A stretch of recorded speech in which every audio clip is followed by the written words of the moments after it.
नमस्कार दर्शकों, मैं हूं नाविका कुमार और आप जुड़ रहे हैं मेरे साथ सवाल पब्लिक का शो पर।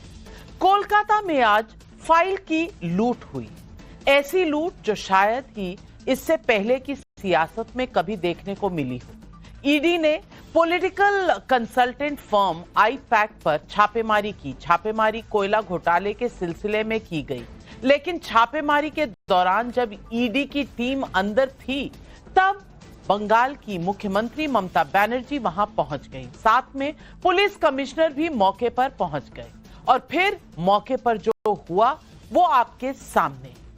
ईडी की छापेमारी से इसकी शुरुआत हुई, फिर शाम होते होते अलग अलग शहरों में टीएमसी नेता और कार्यकर्ताओं के विरोध करते नजर आ गए। दरअसल कोलकाता के सॉल्ट लेक सिटी में पॉलिटिकल कंसल्टेंट फर्म आईपैक के ऑफिस और उसके डायरेक्टर प्रतीक जैन के घर पर छापेमारी की गई। प्रतीक जैन ममता बनर्जी की पार्टी टीएमसी के आईटी सेल के हेड भी हैं।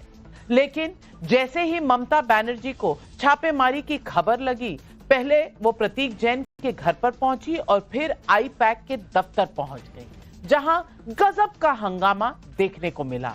फाइलें लेकर भागते अफसरों की ये तस्वीरें कोलकाता में तृणमूल कांग्रेस के आईटी सेल के दफ्तर की हैं। ममता बनर्जी की सुरक्षा में तैनात अफसर फाइलें उठाकर भागते नजर आए। खुद ममता बनर्जी हरे रंग की फाइल और हार्ड डिस्क लेकर बाहर निकल गई।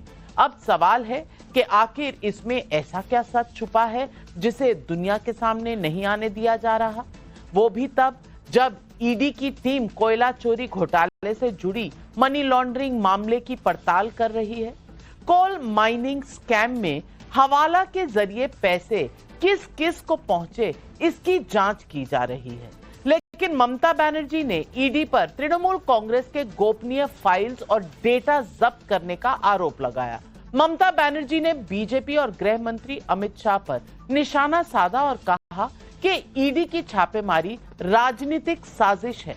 ममता के आरोपों पर ईडी ने बयान जारी कर साफ कहा कि कोयला घोटाले में सबूतों के आधार पर छापेमारी की गई। तृणमूल कांग्रेस के पार्टी कार्यालय की तलाशी नहीं ली गई है। ये कार्रवाई किसी चुनाव से संबंधित नहीं है। ईडी ने ममता और उनकी पुलिस पर सबूत मिटाने का बड़ा आरोप लगाया। ममता सरकार के खिलाफ ईडी ने हाईकोर्ट का दरवाजा भी खटखटाया है। बीजेपी ने ईडी की कार्रवाई में बाधा डालने पर ममता बनर्जी की गिरफ्तारी की मांग की है। ऐसे में पब्लिक पूछ रही है सवाल, कोयला घोटाले में ईडी का एक्शन, ममता दीदी को मोदी शाह से क्यों है इतनी टेंशन? ये सवाल आज पब्लिक का है।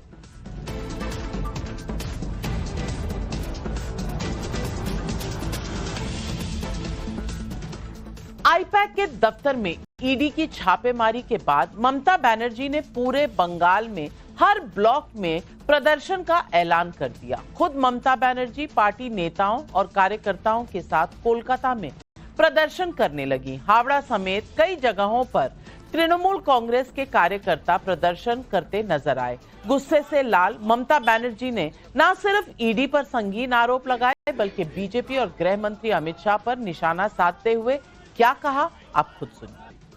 अगर अमित शाह आपको बंगाल को जीतना है तो आपको हिम्मत है तो आप इलेक्शन में लड़ाई करके आइए। आप क्यों हमारा पार्टी आईटी सेक्टर को रेड करके पूरा पेपर ले लिया? हमारा एसआईआर का डेटा, हमारा पार्टी का पॉलिसी का डेटा, हमारा कैंडिडेट का लिस्ट, हमारा बूथ प्रेसिडेंट का लिस्ट, हमारा आने वाला strategy. BJP is a killers party. They are the great killer of democracy. क्या है आप लोगों को लिए भविष्य? इससे और भी खराब होगा। जितना भी सीट आपको मिलना चाहिए था, इससे तो अब जीरो में आ जाएगा। I am sorry mister Amit Shah and mister prime minister, please control your home minister. Mamata Banerjee ED की कार्रवाई को राजनीतिक प्रतिशोध बता रही हैं, जबकि ईडी ने साफ कर दिया कि उसके एक्शन का राजनीति से कोई लेना देना नहीं। ममता सरकार के खिलाफ ईडी ने कोलकाता हाईकोर्ट का रुख किया। कल इस मामले पर कोर्ट में सुनवाई भी कर सकता है। 2 तो फिर ममता बनर्जी क्यों इसे राजनीतिक रंग दे रही हैं? हालांकि ये कोई पहला मौका नहीं है जब ममता बनर्जी और टीएमसी ने ईडी की कार्रवाई का विरोध किया हो। जनवरी 2024 में संदेश खाली की वो तस्वीरें आपको याद होंगी जब महिलाओं के शोषण और जमीन हड़पने के आरोपी शाहजहां शेख के खिलाफ राशन घोटाले में ईडी की टीम छापेमारी करने गई थी तो तृणमूल कांग्रेस के लोगों ने ईडी टीम पर हमला तक कर दिया था। अभी हाल ही में चुनाव आयोग की टीम जब एसआईआर करने पश्चिम बंगाल पहुंची तो टीएमसी ने विरोध किया। इससे पहले कई बार ममता बनर्जी और उनकी पार्टी सुरक्षा में तैनात बीएसएफ या सेंट्रल फोर्सेस पर भी सवाल उठाती रही हैं। 2019 में चिटफंड घोटाले में सीबीआई ने पुलिस कमिश्नर से पूछताछ करने की कोशिश की तो विरोध में ममता बनर्जी धरने पर बैठ गई। आज जब कोयला घोटाले में मनी लॉन्ड्रिंग पर एक्शन हुआ तो ममता बनर्जी ने इसे राजनीति से प्रेरित बताया। दूसरी तरफ बीजेपी और कांग्रेस दोनों ने ममता के आज के रिएक्शन पर सवाल उठाया है। क्या कहा, सुनिए। जनता के मन में, जनता के मानस पटल पर भ्रष्टाचार के लिए कोई भी ममत्व नहीं है। बंगाल की जनता ममता बनर्जी का ये जो अराजक तरीका है राज करने का, उसके खिलाफ उठकर खड़ी होगी और ममता जी के खिलाफ जवाब भी। हम मांग कर रहे हैं ममता बनर्जी को तुरंत गिरफ्तार करके हिरासत में लेना चाहिए और उस फाइल को उद्धार करना चाहिए। आमी मुख्यमंत्री जावा सीपी जावाटाके मने करी अनैतिक असांविधानिक केंद्रीय संस्थार तदंते सरासरि बाधा दान। आईपैक की पार्टी ऑफिस नहीं, वोटर लिस्ट आईपैक के থাকবে কেন? जब कांग्रेस पार्टी के खिलाफ और दूसरी जगह जब ईडी सीबीआई की बेजा इस्तेमाल हो रही है तो ममता बनर्जी चुप्पी साधी रहे थे। अब ध्यान से जरा देख लियो, चुप्पी साधी रहे थे। जब उनकी घर में एक उनकी लगे कि इसके ऊपर हमला होते हुए मुझे कोई हानि पहुंचाएगी तब वो दौड़ के निकाले आए। एक मुख्यमंत्री को ये शोभा नहीं देते, चाहे किसी के उनके जितने करीबी हो। अगर ईडी सीबीआई कुछ करते हैं तो कानूनी लड़ाई, कानूनी जंग छेड़िए। अखिलेश यादव ने सोशल मीडिया एक्स पर लिखा कि बीजेपी बुरी तरह बंगाल हार रही है। पहला प्रमाण आ गया। मतलब अखिलेश यादव ईडी के एक्शन को बीजेपी की हताशा बता रहे हैं। दूसरी तरफ यूपी में वोट रिवीजन में वोट कटने पर वो क्या आरोप लगा रहे हैं, आप खुद सुनिए। They are deleting all the names of the Bengal people. More than 2 crore people. 1.5 crore people are being called. 54 lakhs are being deleted without any asking their details. BJP के बूथों का जो वोट कटा है सो नहीं पा रहे बीजेपी के लोग, इसीलिए पूरी सरकार निकल पड़ी है फर्जी वोट बनवाने के लिए। गलत वोट बनाएंगे तो हमारे समाजवादी लोग, पीडीए प्रहरी लोग उन पर एफआईआर दर्ज कराएंगे। ऐसे में पब्लिक पूछ रही है सवाल पब्लिक का नंबर 1, कोयला घोटाले पर ईडी के एक्शन से क्या ममता बनर्जी को सच बाहर आने का डर तभी फाइल की लूट? सवाल नंबर 2, ममता के हाथ में ग्रीन फाइल और हार्ड डिस्क, ऐसा कौन सा सीक्रेट डेटा छिपाया जा रहा है? सवाल नंबर 3, सच क्या है? सीएम ममता बनर्जी सरकारी काम में बाधा डाल रही हैं या फिर ईडी की कार्रवाई राजनीतिक प्रतिशोध है? ये आज सवाल है पब्लिक के। जवाब देने के लिए आज हमारे साथ जुड़ रहे हैं बीजेपी के राष्ट्रीय प्रवक्ता Gaurav Bhatia ji, Ishwaran Bhandari advocate Supreme Court में हैं, फराज किदवाई राष्ट्रीय प्रवक्ता समाजवादी पार्टी के, जगदीश शर्मा जी नेशनल प्रेसिडेंट राहुल प्रियंका गांधी सेना के हैं, संजीव झा एमएलए और राष्ट्रीय प्रवक्ता आम आदमी पार्टी के हैं। लेकिन मेरा पहला सवाल जाता है स्वयं प्रकाश पुरोहित जी, राष्ट्रीय प्रवक्ता तृणमूल कांग्रेस के। और स्वयं प्रकाश पुरोहित जी, मैं सवाल आपसे पूछना चाहती हूं कि चलिए ईडी राजनीतिक प्रतिशोध पर उतर आई है तो फिर कोर्ट जाना पड़ेगा। ये क्या तरीका है कि एक राज्य की मुख्यमंत्री, पार्टी के दफ्तर में रेड नहीं हुई है, किसी एजेंसी, प्राइवेट एजेंसी पर रेड हुई है, वहां पहुंचकर फाइलें उठवा लें, हार्ड डिस्क ले लें। ये अराजकता है या संवैधानिक कदम है? अगर आपको गलत भी लगता है तो क्या कानूनी कार्रवाई में आपका विश्वास नहीं है, कोर्ट्स में विश्वास नहीं है, देश के संविधान पे विश्वास नहीं है? नहीं, देखिए, पीएमएलए जो ये विषय है, आज आईपैक के दफ्तर में जब ये रेड हुई तो उस समय में सुबह 6 बजे से रेड चल रही थी। रेड तो दोपहर में नहीं हुई। दीदी जब गई, जब हमारे पार्टी के कुछ कागजात वहां पड़े हैं, वहां कुछ, अगर अभी सामने चुनाव है, तैयारियां चल रही है, स्ट्रेटेजी बनती है। भारतीय जनता पार्टी के पास धरातल में स्थिति यहाँ पे बंगाल में बहुत अच्छी नहीं है। अमित शाह जी आकर के गए और अपने नेताओं के साथ मीटिंग करके गए, दिलीप घोष और शुभेंदु अधिकारी वगैरह जिनका भी झगड़ा है आपस में, वो ठीक करके गए। अब उनके पास में हथियार क्या बचे? एक तरफ ज्ञानेश कुमार जी इलेक्शन कमिश्नर को चला रहे हैं, उसमें लोगों को फंसा दिया है। दूसरी तरफ आप तोता जो है ना, तोता सीबीआई ईडी, ये मैं नहीं कह रहा हूं, ये सुप्रीम कोर्ट ने कहा हुआ है कि ये जो इन्फोर्समेंट डायरेक्टरेट को, ये जो अनकॉन्स्टिट्यूशनल अथॉरिटी के हिसाब से ये लोग चलते हैं, ये जिस तरह से, आप मुझे बताइए, आज तक इन्फोर्समेंट डायरेक्टरेट ने 1000 केस फाइल किए होंगे, उसमें से कन्विक्टेड रेट 7 है। 1000 लोगों पर अगर इन्होंने जांच की है तो 7 लोगों पर इन्होंने कोर्ट में ले जाके खड़ा किया है। और जो व्यक्ति अगर भारतीय जनता पार्टी में चला जाता है, 2024 के लोकसभा चुनाव के पहले हमारे एक नेता तापस राय, उनके यहां सीबीआईडी की रेड होती है और 15 दिन बाद लोकसभा चुनाव के पहले वो व्यक्ति लोकसभा का उम्मीदवार बन जाता है और आज भारतीय जनता पार्टी का प्रदेश उपाध्यक्ष पोस्ट उसे दे दी जाती है। तो यह है इनका काला चेहरा कि देश को किस तरह से इंस्टीट्यूशंस को कमजोर कर दिया गया है, तोड़ मरोड़ दिया गया है। अगर बंगाल की श्रेणी, अगर नो आईडी नो वोट, पुरोहित जी, आपकी हर बात से अगर मैं सहमत भी हो जाऊं, मुझे ये बता दीजिए, ये किस कानून में लिखा है कि अगर एक रेड जारी है तो एक मुख्यमंत्री जाकर फाइलें उठाकर चली जाए? मैं पूछना चाहती हूं, आप कोर्ट जा सकते हैं, आप इस पूरे मामले को सुप्रीम कोर्ट ले जा सकते हैं, इमरजेंसी हियरिंग डिमांड कर सकते हैं, लेकिन एक मुख्यमंत्री का जाना, फाइलें उठाना, आपको ये गलत नहीं लगता? ये अराजकता नहीं लगती? मैं सिर्फ ये सवाल जानना चाहती हूं। अराजकता कौन फैला रहा है नविका जी? अराजकता कौन फैला रहा है? अराजकता वो फैला रहे हैं जो विपक्षी पार्टियों को तोड़ने के लिए ईडी सीबीआई का उपयोग करते हैं, वो अराजकता फैलाना है। अगर हम अपनी रक्षा करने के लिए कोई कर्तव्य काम करते हैं, अगर हमारी दीदी ने किया है, वो आज एक मिसाल कायम की है पूरे देश के अंदर में कि कोई भी मंत्री इस तरह की अगर जबरदस्ती बुलडोज करने की जो कोशिश की जाती है, राज्य सरकारों का हनन करने की, उनके जो अधिकार है उनको छीनने की कोशिश की जाती है। पश्चिम बंगाल बंगालियों के साथ कैसा व्यवहार हो रहा है पूरे देश में कि घुसपैठिए घुसपैठिए घुसपैठिए। आपने बंगालियों को बांग्लादेशी घोषित कर दिया। बंगाली इनके नेता देखिए राजा राम मोहन राय को क्या बोलते हैं। कल इनके एक नेता जो खेल मंत्री है, क्या नाम है उनका, मनसुख जी समथिंग लाइक दैट, वो बोलते हैं कि मोहन बैगन, ईस्ट बैंगन। अरे भाई, मोहन बगान क्लब और ईस्ट बंगाल क्लब जिनका इतिहास में योगदान रहा है देश की आजादी में भी, बंगाल के लोग फुटबॉल प्रेमी हैं, उनकी बात करते हैं। मगर आज ये जिस तरह से पुरोहित जी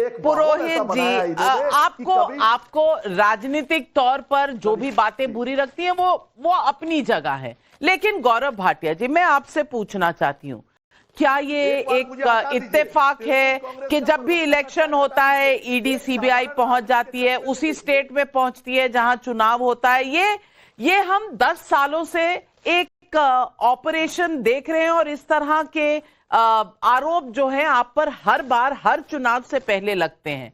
आपको नहीं लगता कि कहीं ना कहीं अब ईडी सीबीआई की क्रेडिबिलिटी पर भी सवालिया निशान लग गया है, जब हर पॉलिटिकल पार्टी जो विरोधी है उनके घर चुनाव से पहले इस तरह के इन्वेस्टिगेशन और रेड हो जाए?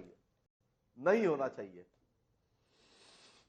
नहीं होना चाहिए नविका जी। नाविका जी, देखिए, सबसे पहले जो बातें पहले होनी चाहिए उस पर ही मैं चर्चा करूंगा। आज जब एक सिटिंग मुख्यमंत्री फाइलें लेके भागा तो मुझे बहुत समानता लगी, जैसे कोई चोर उचक्का डकैत पुलिस के आने के बाद भागता है ना, जो चोरी करी है उसको लेके भाग जाऊं, वैसे ममता बनर्जी आपका नेता, जो उनके चेहरे पे घबराहट थी, शिकन थी, और ये स्पष्ट हो गया, वो जान चुकी है कि वो चुनाव हार रही हैं।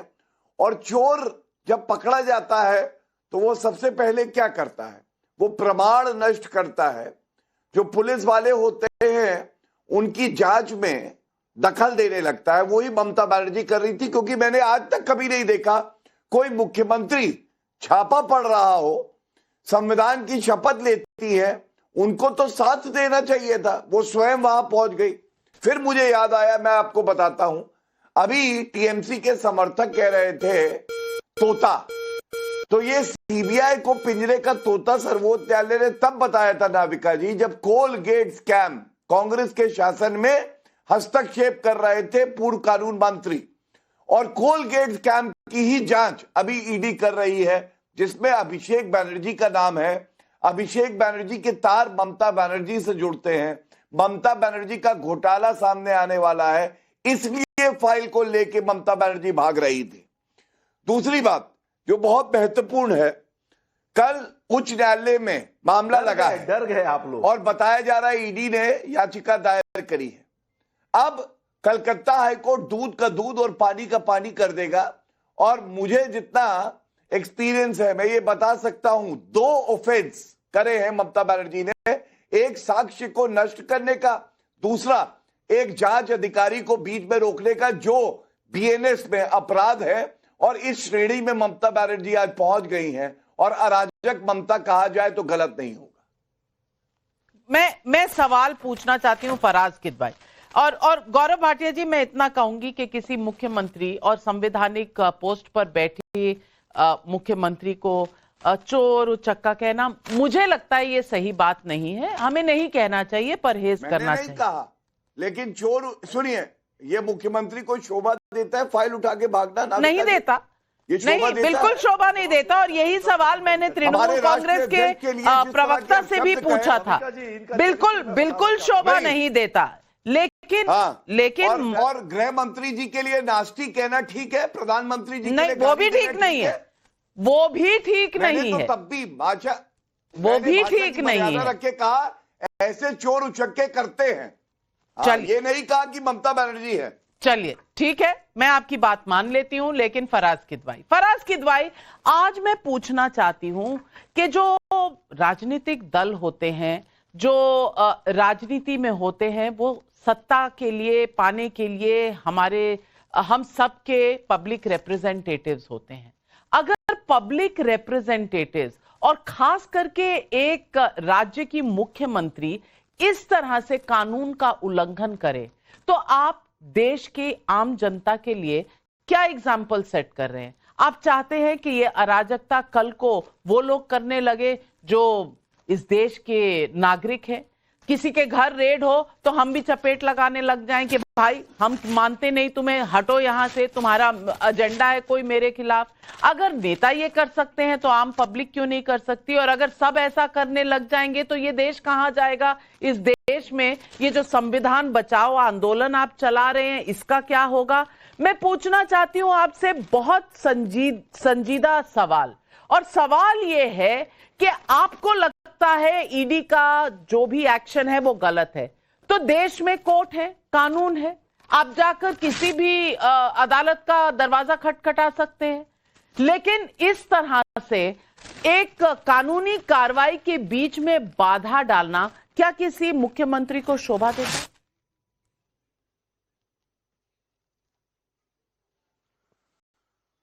नविका जी, थैंक यू वेरी मच। देखिए, मैं इस मामले से रिलेट नहीं कर रहा हूं, लेकिन जब गांधी जी ने असहयोग आंदोलन किया था और सरदार पटेल ने खेड़ा का आंदोलन किया था, तब भी कुछ हालात कैसे थे ये पूरे देश को पता है। अभी आपने कहा कि राजनीतिक दल जो हैं वो सत्ता के लिए ये सब करते हैं, तो आपका ये हाफ ट्रूथ है। पूरा ये है कि भारतीय जनता पार्टी सत्ता के लिए सब कुछ करती है, और समाजवादी पार्टी, तृणमूल कांग्रेस, आदरणीय ममता बनर्जी जी, आदरणीय अखिलेश यादव जी, हम लोग देश की सेवा, जनता की सेवा करते हैं, इसलिए राजनीति में है।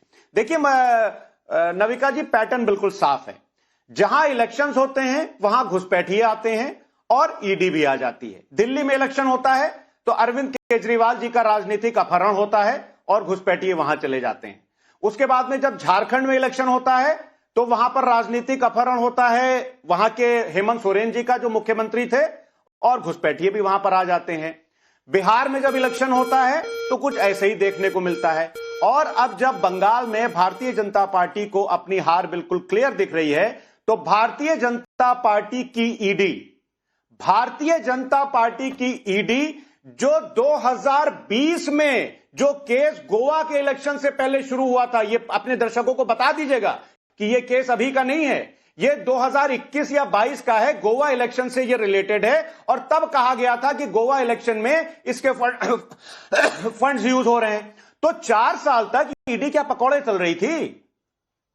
मतलब 4-5 साल तक ईडी बैठी हुई है। और जब बंगाल में इलेक्शन सर पर हैं, तो ममता बनर्जी जैसी लोकप्रिय नेत्री को, जो इस देश की one of the most popular leader हैं, जो महिला मुख्यमंत्री हैं, उनको साइकोलॉजिकली तोड़ा जा रहा है कि किसी न किसी तरह से आईपैक के दफ्तर में रेड हो रही है और ममता बनर्जी साइकोलॉजिकली टूट रही है। मुझे नहीं समझ आ रहा। स्ट्रेटेजिस्ट हो सकते हैं, कंसल्टेंट हो सकते हैं, लेकिन आप उनसे सवाल नहीं पूछ सकते। ये किसी राजनीतिक पार्टी के दफ्तर में रेड नहीं हुई। ईश्वरन भंडारी, आपको नहीं लगता कि इस बात का बतंगड़ इस तरह से बनाया जा रहा है जैसे कि आईपैक तृणमूल कांग्रेस का हेडक्वार्टर हो गया? आईपैक का दफ्तर या आईपैक के जो हेड है उनका घर तृणमूल कांग्रेस का दफ्तर तो नहीं है। सवाल यह है कि अगर कोई रॉन्ग डूइंग है तो एजेंसी पता करे या नहीं पता करे, ये एजेंसी तय करेगी। और अगर एजेंसी की बात आपको पसंद नहीं आ रही है तो आप कोर्ट जा सकते हैं। ये बीच में मुख्यमंत्री जाके हार्ड डिस्क उठा लें, जाकर फाइलें उठा लें, ये कभी देखा है आपने? और संदेश खाली में क्या हुआ था जब ईडी गई थी? पथराव हो गया था वहां पे ईडी अफसरों का। कभी पुलिस कमिश्नर से पूछा जाता है तो ममता बनर्जी धरने पे बैठ जाती है। ये मैं पूछना चाहती हूं, क्या संवैधानिक बिहेवियर है?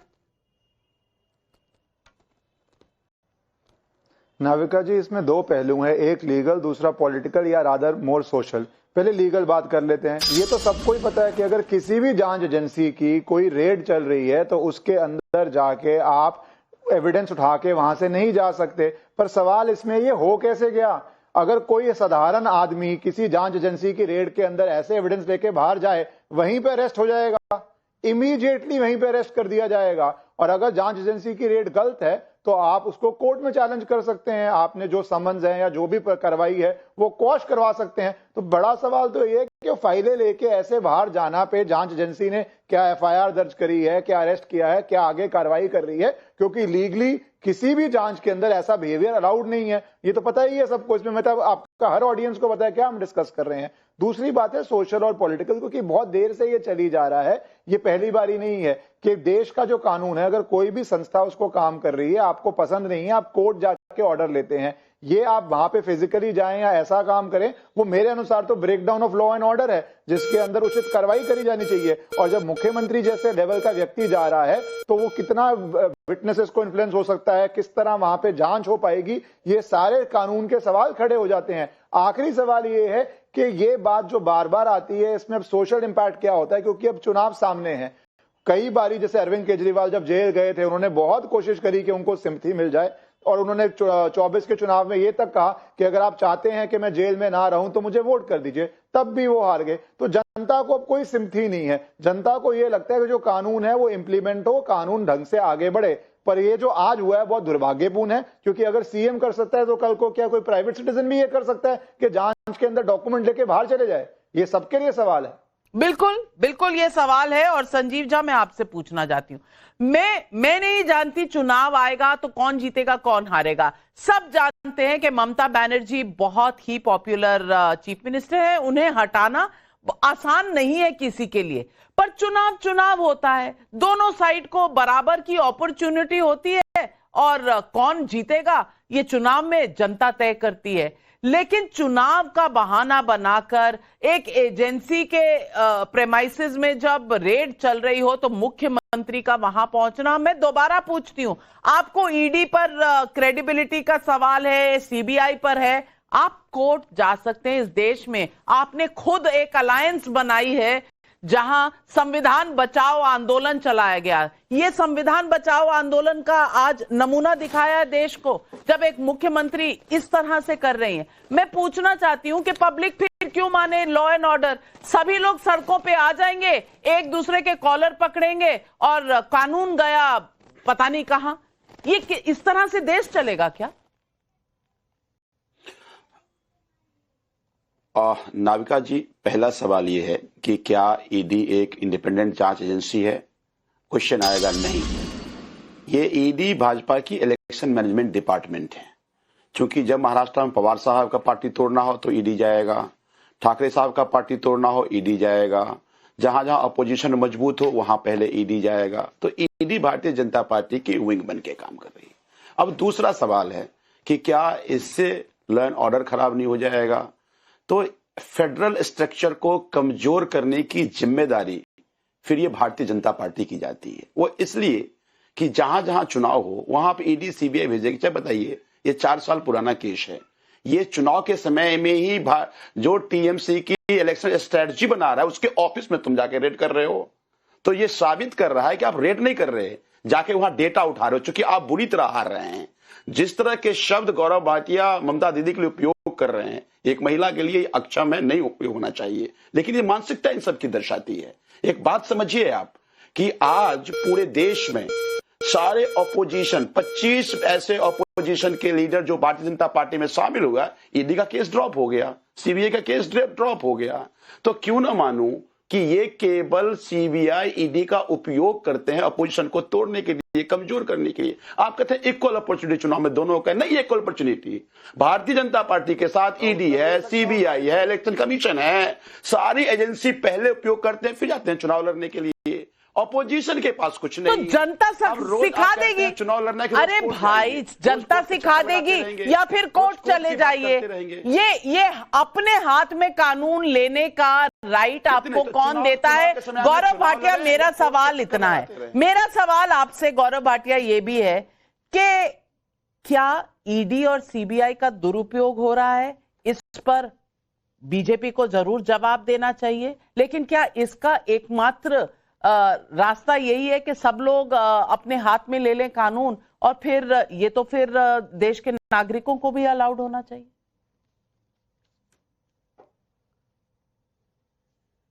देखिए नाविका जी, सर्वप्रथम इसी बात का उत्तर देते हैं, क्या ईडी का दुरुपयोग हो रहा है? ये बात सच है कि सीबीआई को पिंजरे का तोता कांग्रेस पार्टी के जमाने में बताया गया था जब दुरुपयोग होता था।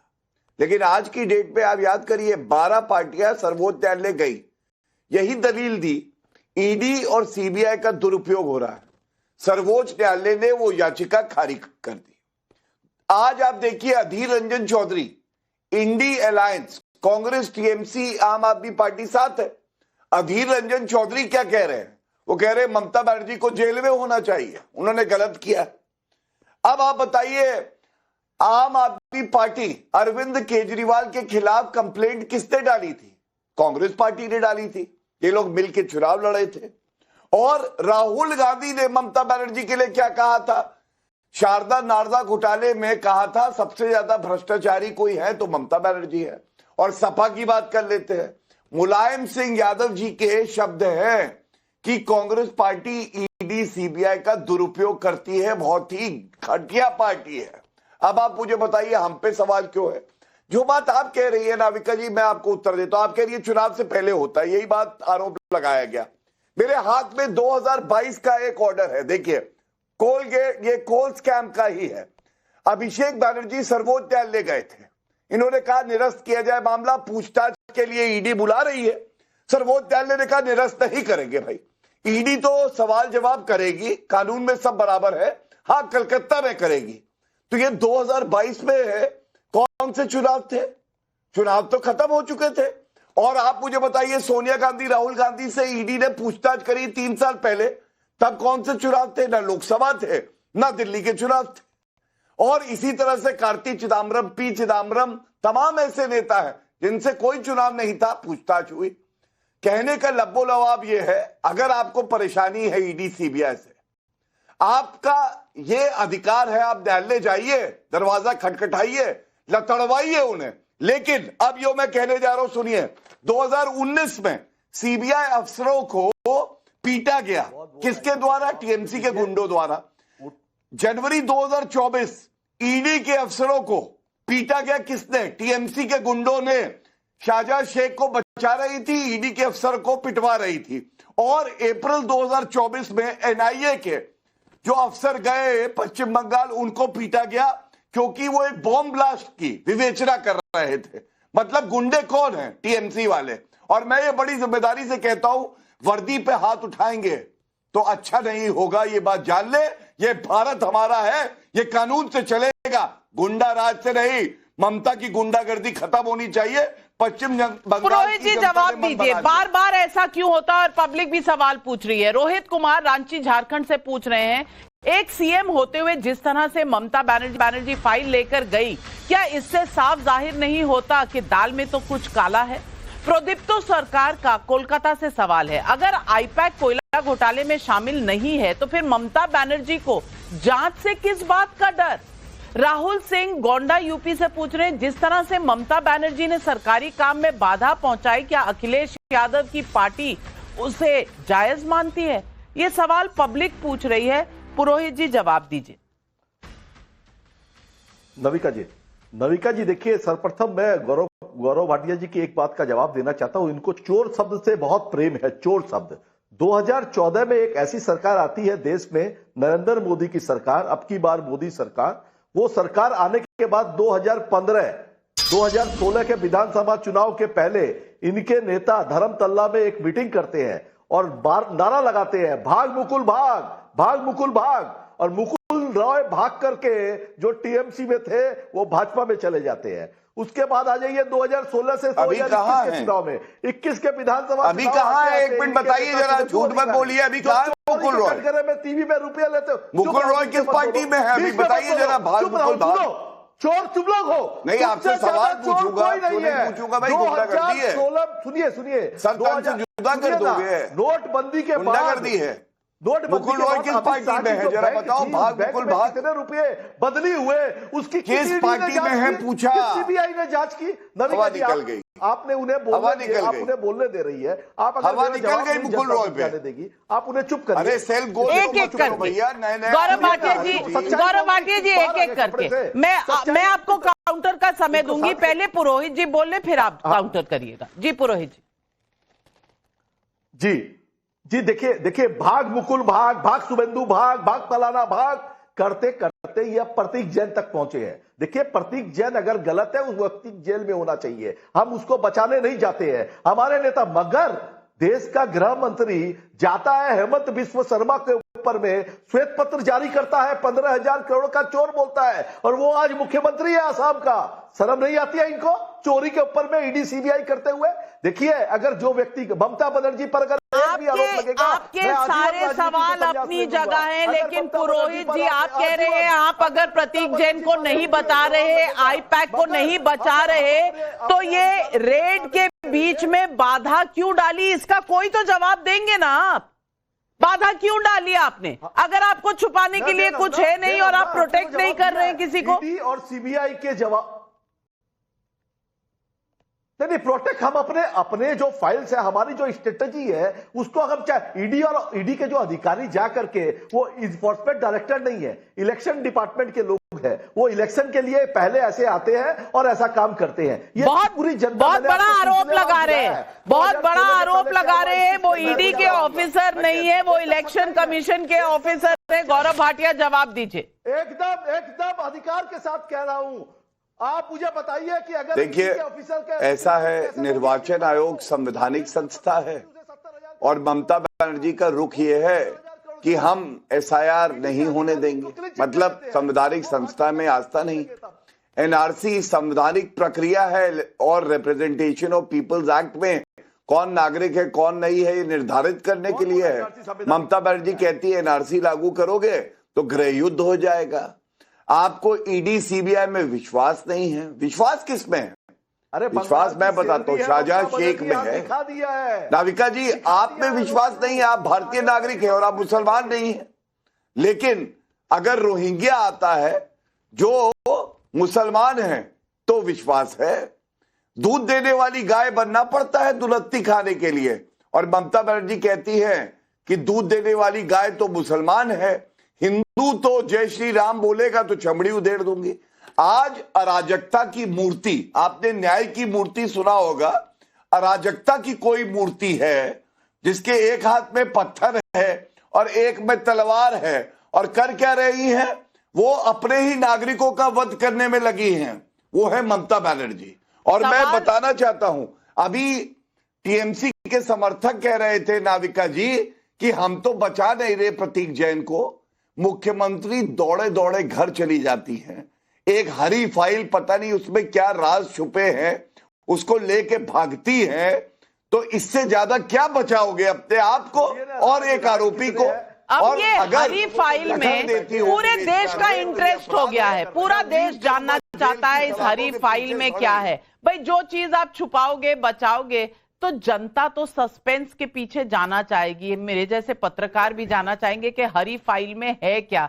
जगदीश शर्मा जी, आप भी जानना चाहेंगे उस हरी फाइल में है क्या कि मुख्यमंत्री भागी दौड़ी चली गई और एक प्राइवेट एजेंसी और उनके ओनर के घर पर चली गई।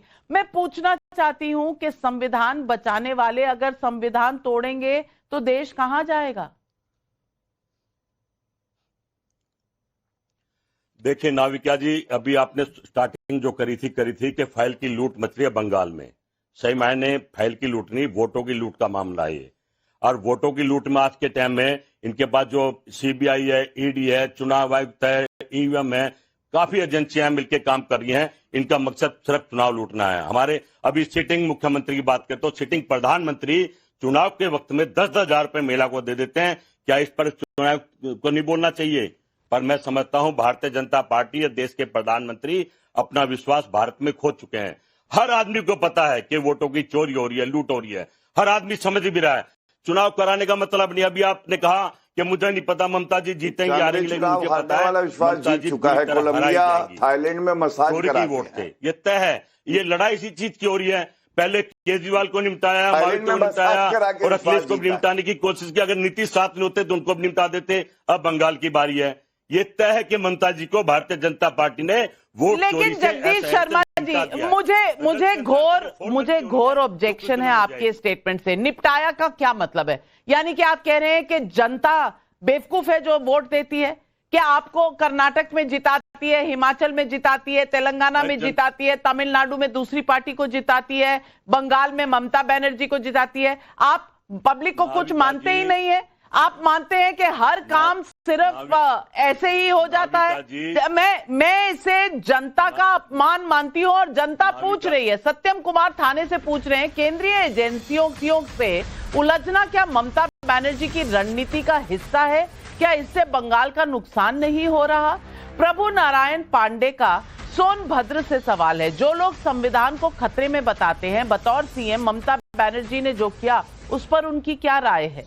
अंजनी शर्मा इंदौर एमपी से पूछ रही है। तृणमूल कांग्रेस प्रवक्ता से सवाल है, कोलकाता के अस्पताल में महिला डॉक्टर से रेप होता है, उस समय ममता बनर्जी ने इतनी तत्परता क्यों नहीं दिखाई थी?